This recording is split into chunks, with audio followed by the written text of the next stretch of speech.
Fala galera da Malheiros TV, estamos de volta com um assunto que tá bombando e muita gente não tá entendendo nada. O nosso giro pelo mundo de hoje vai parar no Equador, país vizinho do Brasil que está passando por uma crise tão pesada que até a capital precisou ser alterada. E antes de começar, como sempre, gira a vinheta, Tainá!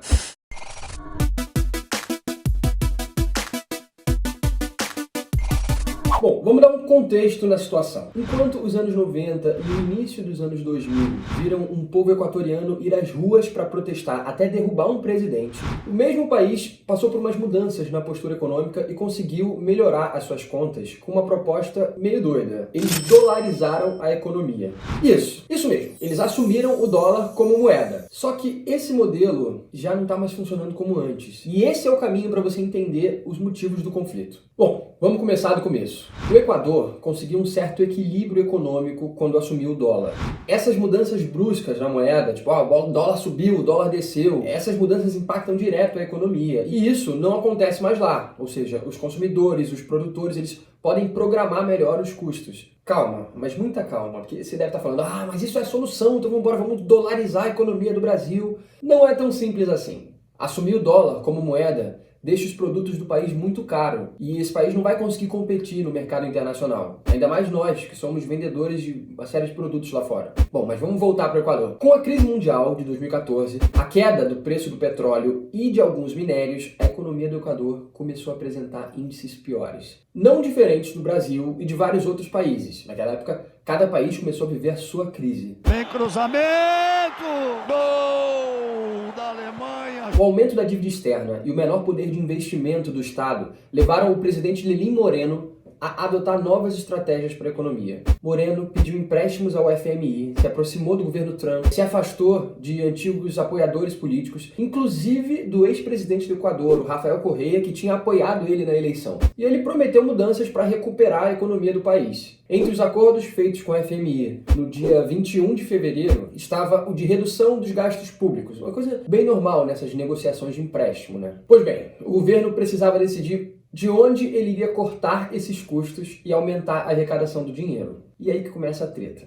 Entre os cortes que foram feitos, o principal aconteceu no último dia 3 de outubro e foi o fim dos subsídios ao combustível. E como é que funciona isso? O governo banca uma parte dos custos com uma atividade e consegue assim manter os preços baixos. Isso acontecia com os combustíveis no Equador há mais de 40 anos. Só um parêntese. Para essa geração atual, o preço sempre foi subsidiado pelo governo. Quando o governo anunciou que o investimento iria acabar, é claro que os preços dos combustíveis subiram. Subiram muito. O aumento chegou a 123% em alguns lugares. Isso é mais do que o dobro do preço antigo. E é óbvio que as pessoas piraram. É claro, né? Aumentar os combustíveis gera um efeito em cadeia terrível. A gente sabe o que é isso aqui. Por exemplo, aumenta o preço da gasolina, todo mundo que precisa do carro enlouquece. Aumenta o preço do transporte público, aumenta o preço de tudo que é transportado pelo país, principalmente por caminhões. E aí que começa a afetar todo mundo. Moreno afirmou que essa medida, além de reduzir os custos, aumentaria a arrecadação do governo em 1,5 bilhões de dólares. Mas a população não tinha como pagar essa conta e foi todo mundo para a rua. Muita gente começou a protestar, mais de 280 protestos foram registrados no país.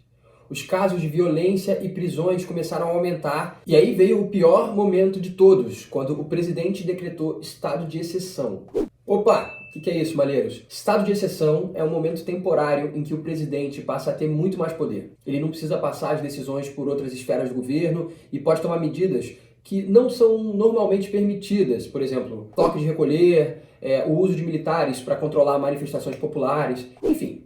Muita gente classificou isso como o oposto do Estado democrático de direito. É claro, e se o povo já estava protestando, com essas medidas muito mais gente foi para a rua.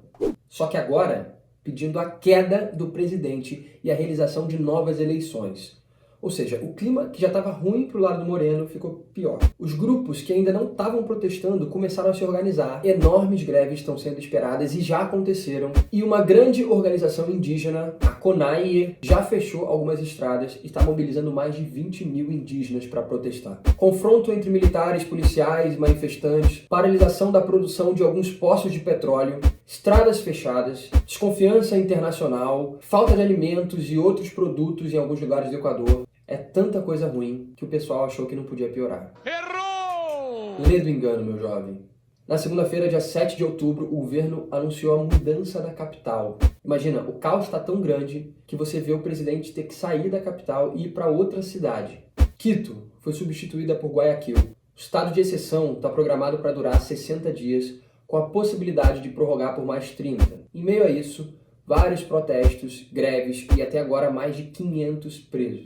Infelizmente, as coisas não parecem que vão melhorar no curto prazo. O presidente não assumiu culpa nenhuma e disse que tudo isso é fruto de uma tentativa de golpe político. O mundo já está de olho, a ONU e a Igreja Católica já se ofereceram para mediar as negociações e nós aqui esperamos que essa situação se resolva logo. Até o próximo vídeo aqui na Malheiros TV.